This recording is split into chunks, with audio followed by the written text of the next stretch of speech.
सरहली ना तो ये किसी बड़े शहर का नाम है और ना ही किसी जाने पहचाने कस्बे का।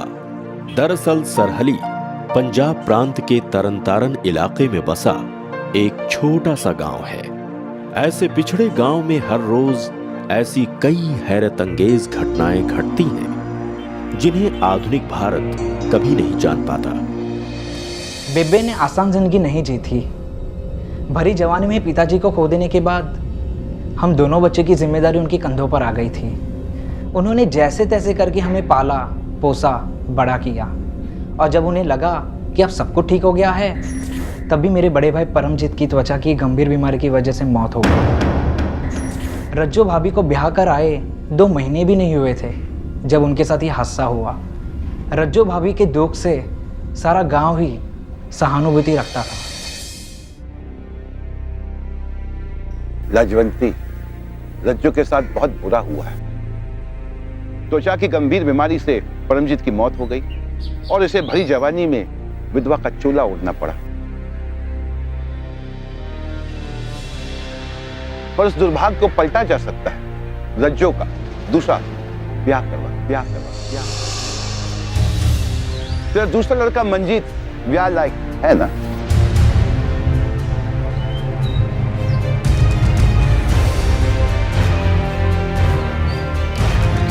हम पंच मानते हैं कि तुम्हें रज्जो का ब्याह मंजीत कल कर देना चाहिए।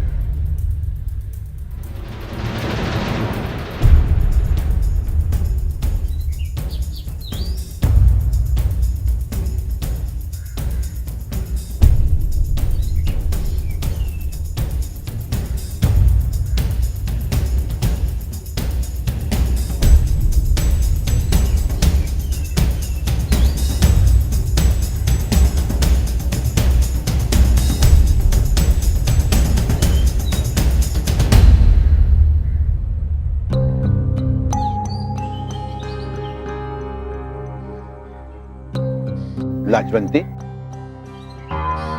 ऐसे अपने पिंड में पहली बार नहीं होगा। ऐसे कितने उदाहरण हैं जहां पे बड़े भाई के गुजर जाने के बाद भाभी का ब्याह उसके देवर के साथ करवा दिया जाता है। हम पंचों को इस बात को फैसला ना मान के इसे सलाह मान लिया जाए। इस ब्याह में रज्जो और मंजीत की रजामंदी बहुत जरूरी है। हम पंचों का आशीर्वाद इन बच्चों के साथ हमेशा रहेगा।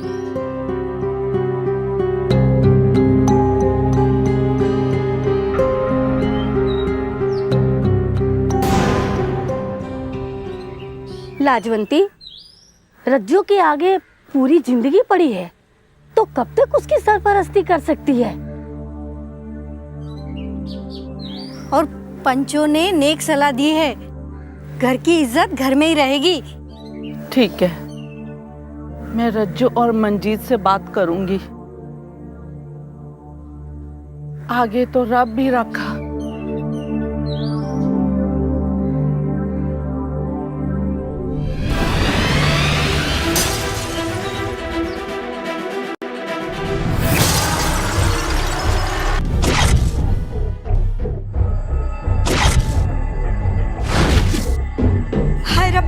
ये तो अपशकुन हो गया।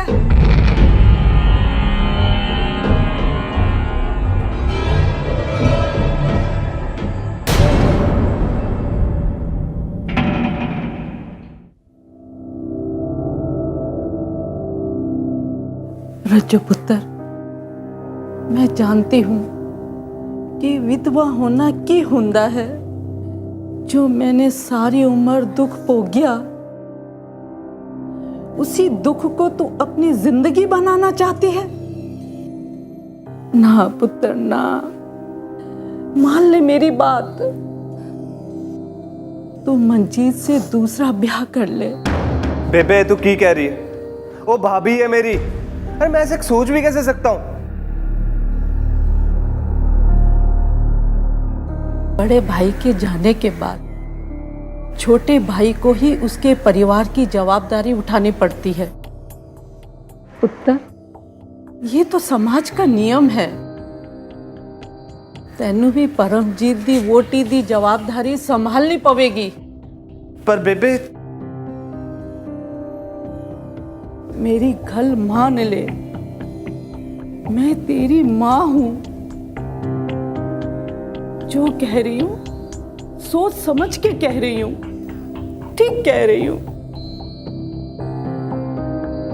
ठीक है बेबे।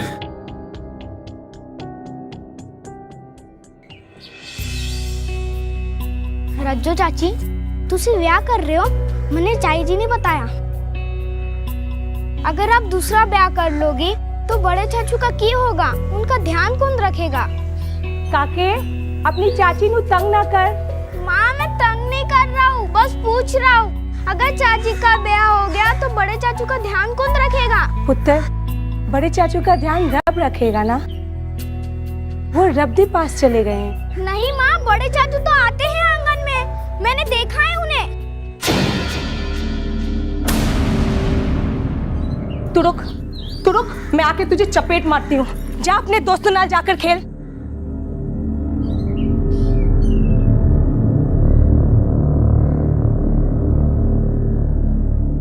रज्जो, उसकी बात का बुरा मत मानना, वो बच्चा है। माँ मैं सच कह रहा हूँ, मैंने बड़े चाचू को देखा है आंगन में। तू रुक, मैं अभी आती हूँ, चल यहाँ से।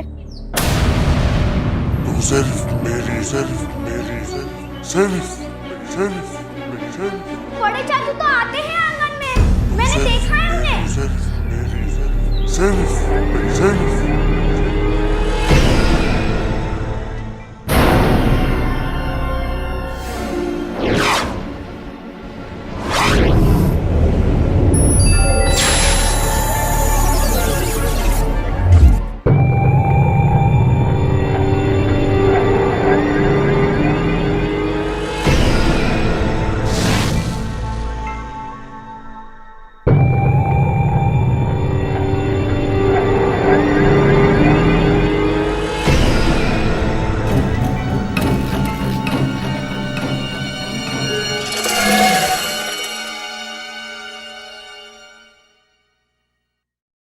बेबे, मैं रज्जो को लेकर आती हूँ अभी। जी।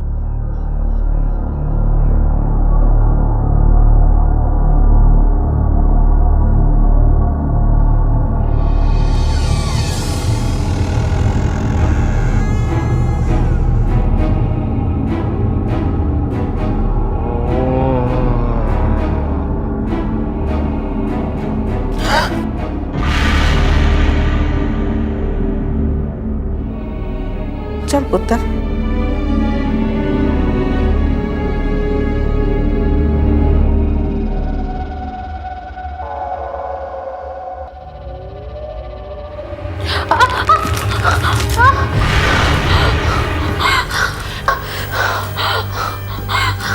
क्यों है पुत्र?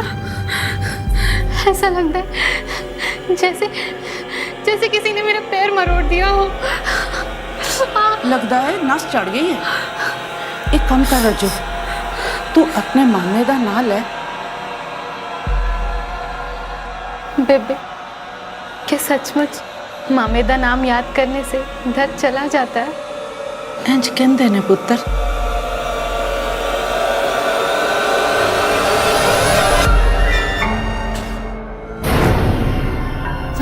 संभाल के, संभाल के।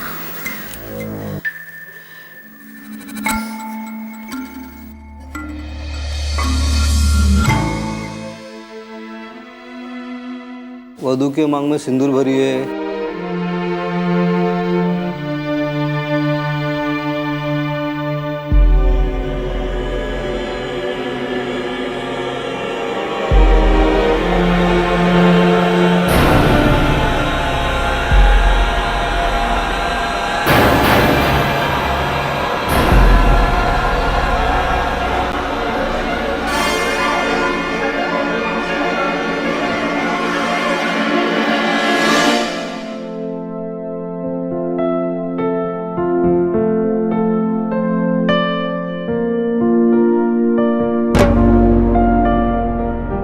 वधू को मंगलसूत्र पहनाइए।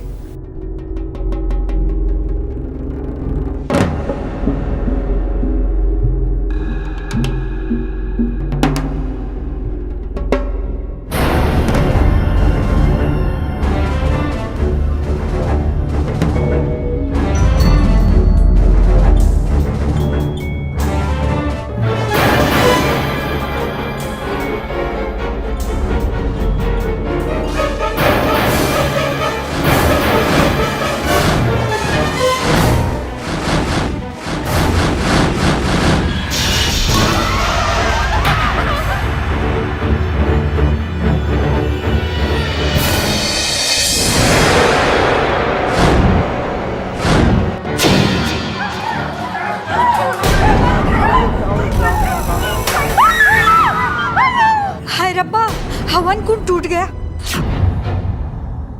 की हो रही है?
जी मैं आपके दिल की बात समझ सकता हूं। कल तक जो आपका देवर था, आज वो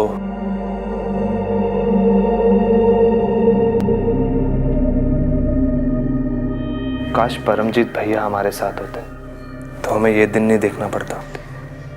जो होना था सो हो गया। आप इस शादी से खुश तो है ना? बेबे की खुशी में ही मेरी खुशी है।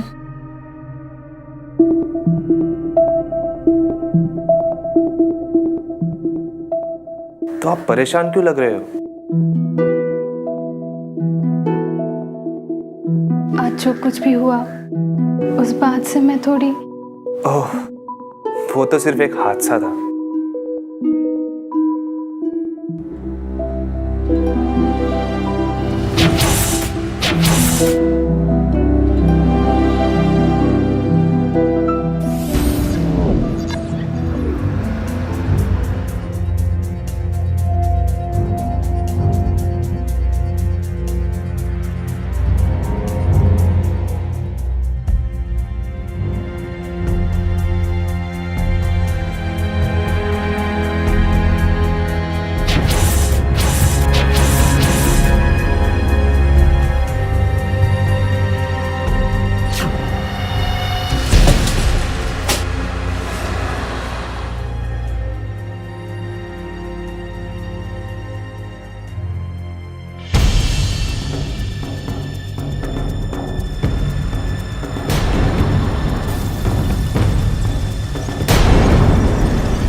किसने किया होगा ये? मुझे लगता है कोई जानवर ने मारा है। दांत का तो एक निशान नहीं है, लगता है किसी इंसान ने मारा है इसको।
तू सिर्फ मेरी सिर्फ मेरी सिर्फ मेरी सिर्फ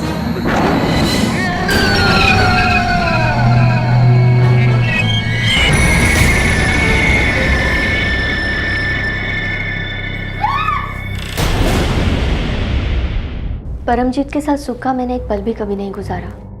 वो हमेशा मुझ पे शक करता था। बेबी ने कई बार मुझसे पूछा कि मैं हमेशा इतनी डरी सहमी क्यों रहती हूँ, पर मैंने कभी किसी से कुछ नहीं बताया, क्योंकि मुझे लगता था कि वक्त के साथ सब कुछ ठीक हो जाएगा। इतनी देर कहाँ लगा थी? वो मैं बाजार में सब्जी लेने में इतनी देर लगती है? सब्जी लेने गई थी या किसी दलाल मिलन? ये आप क्या कह रहे हो जी?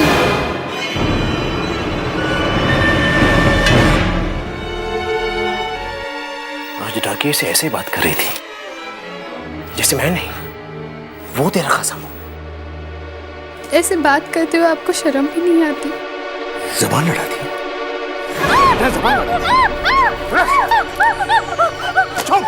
एकदम चुप।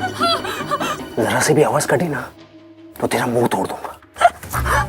और खबरदार, आज के बाद अगर किसी गैर मर्द नाल बात करने की जरूरत भी की ना, तुझसे बात करने का हक सिर्फ मेरा है, सिर्फ मेरा, समझी?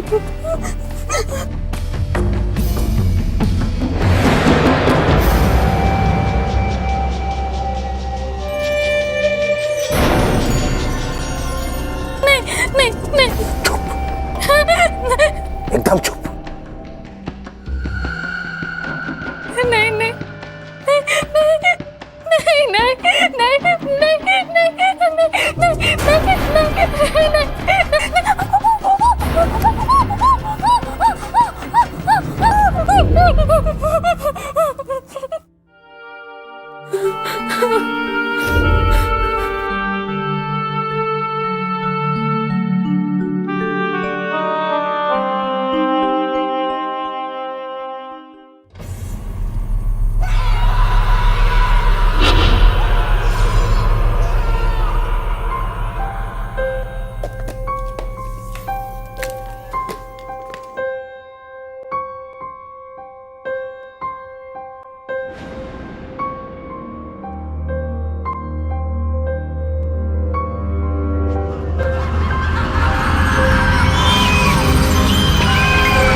रज्जो, रज्जो पुत्र,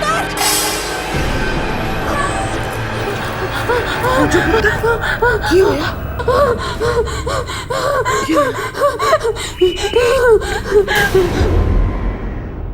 रज्जो जी, ये आपके मन का वहम भी तो हो सकता है। चलिए आप थोड़ी देर आराम कर लीजिए। वो हमारी शादी से कुछ नहीं है। कौन वो?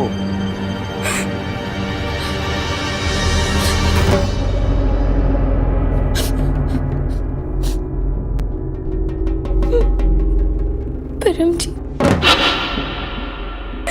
ये क्या कह रही है रज्जो जी? भैया को मरे हुए पूरे 2 साल हो गए। रब उनकी आत्मा को शांति दे। वो कहीं नहीं गए। वो तो आज भी यहाँ मौजूद है। उन्हें मैं किसी से बात करूँ ना तो भी मंजूर नहीं था, और मैंने तो दूसरी शादी कर ली। इसीलिए वो मुझे चोट पहुंचा रहे। कहीं कहीं आपको भी नुकसान ना पहुंचा दे। जो मेरे बड़े भैया थे, मैं सोच भी नहीं सकता कि वो मुझे या आपको किसी तरह का नुकसान पहुंचाएंगे। नहीं मंजीत जी, तो फिर ये क्या है? ये देखिए, ये देखिए।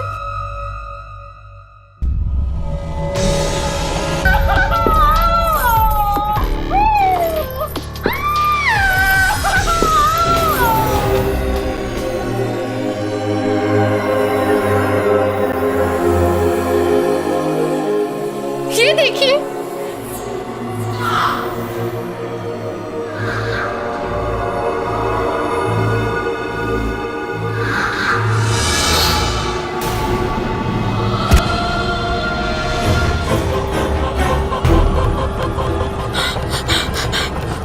मंजीत जी, मंजीत जी,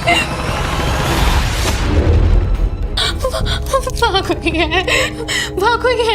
मंजीत जी, मंजीत जी, वहाँ कोई है, वहाँ कोई है। रज्जू जी, आप घबराइए मत, कोई नहीं है, कोई नहीं है, आप मत घबराइए रज्जू जी।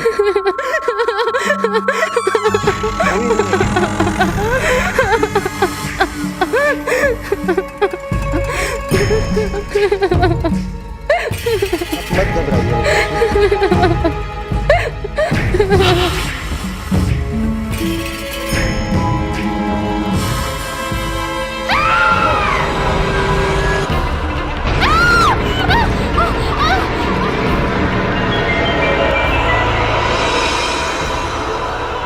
रज्जू जी, रज्जू जी, रज्जू जी, रज्जू जी, वो हमें जीने नहीं देगा, वो मुझे मार डालेगा। आपको कुछ नहीं होगा रज्जू जी, मैं हूं ना। वो मार डालेगा। कुछ नहीं होगा, मैं हूं ना, मैं हूं ना।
कहीं ऐसा तो नहीं है कि रज्जू की शादी जबरदस्ती कर ली है, इसलिए उसने खुदकुशी करने की कोशिश तो नहीं कर ली? इन्हें आराम की जरूरत है। जी डॉक्टर साहब।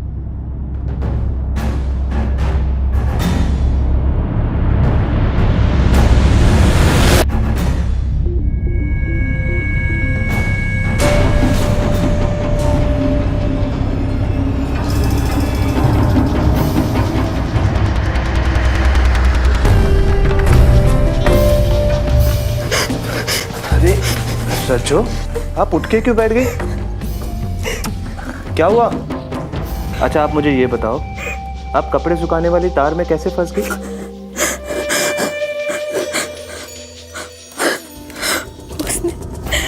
उसने मुझे जान से मार डालने की कोशिश की। आप मुझे छोड़ दीजिए।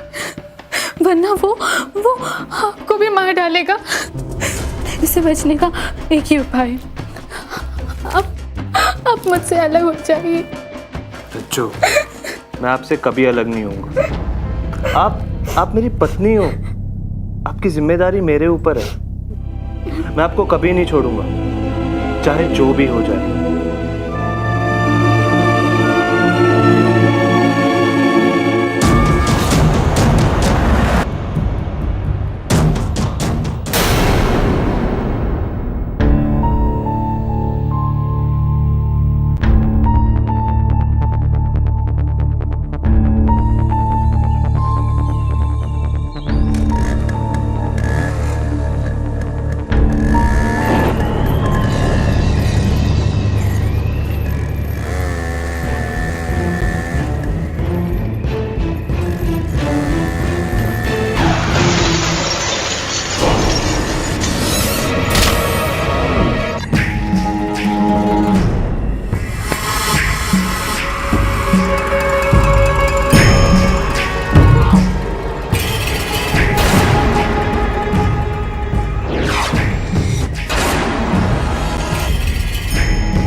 रब्बा, पता नहीं इस घर विच की हो रहा है। तू किस गल दा बदला ले रही है? मेरे परमजीत ने तो तू छिन लिता, पर मेरे मनजीत दी जिंदगी नू तू बख्श दे। हे सच्चे पातशाह, मैं तेरे अगे अरदास करनी आ, मेरे मनजीत दी जिंदगी नू तू बख्श दे दाता। सब ठीक हो जाना है, तुसी फिक्र मत करो। वो जो भी करता है सोच समझ के करता है। अपनी तसल्ली के वास्ते घर बीच एक पूजा रख दो। अगर किसी की नजर लगी होगी तो दूर हो जाएगी।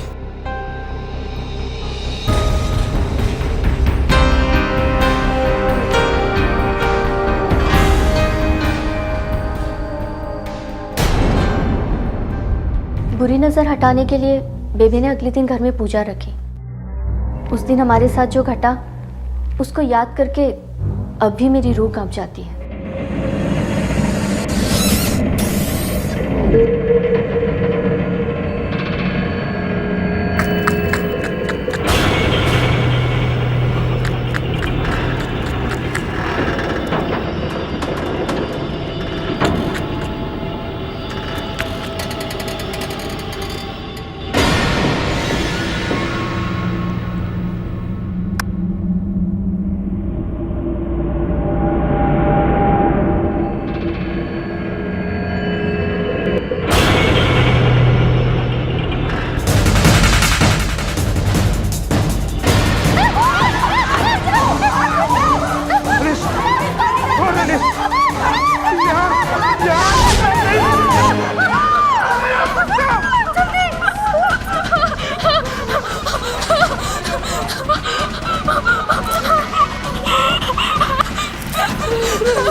मैं जानती हूँ कि ये सब कुछ आप ही कर रहे हो परमजीत जी।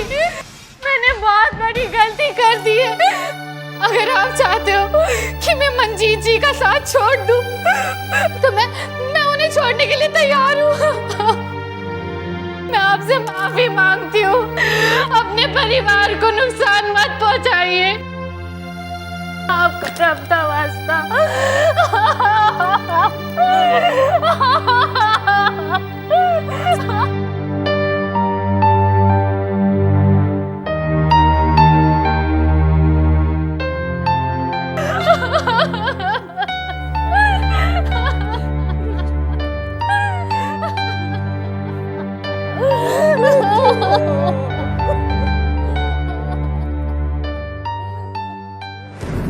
प्रेत कभी भी तब तक किसी को सुख से नहीं रहने देगा जब तक उसका प्रेतत्व ना नष्ट हो जाए।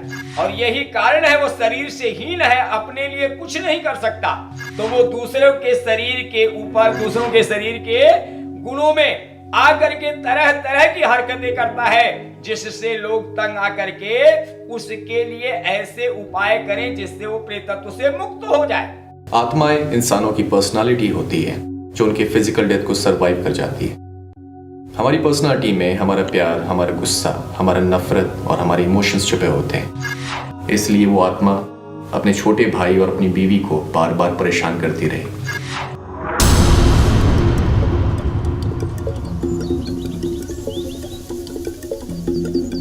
रज्जू और मंजीत का विवाह पूरी तरह से नहीं हो पाया। हादसों की वजह से अलग होना ही बेहतर रास्ता था। रज्जू अपने मायके वापस चली गई और मंजीत आज भी कुंवारा है। दो जिंदगियां जो एक होके खुशी से रह सकती थीं, उस अंजाम तक नहीं पहुंच पाई। ऐसा भी होता है, हो रहा है। मैं बस एक सुकून की जिंदगी जीना चाहती हूँ और रब से यही उम्मीद करती हूँ कि एक दिन वो सब कुछ ठीक कर देंगे। कहते हैं पति पत्नी का रिश्ता जन्म जन्मांतर का होता है। रज्जू और परमजीत के रिश्ते को देखकर तो यही लगता है कि इस बात में जरूर कुछ सच्चाई है। परमजीत मरकर भी रज्जू से अलग नहीं हो पाया। वो आज भी हर समय, हर पल उसके साथ है और शायद आगे भी रहेगा।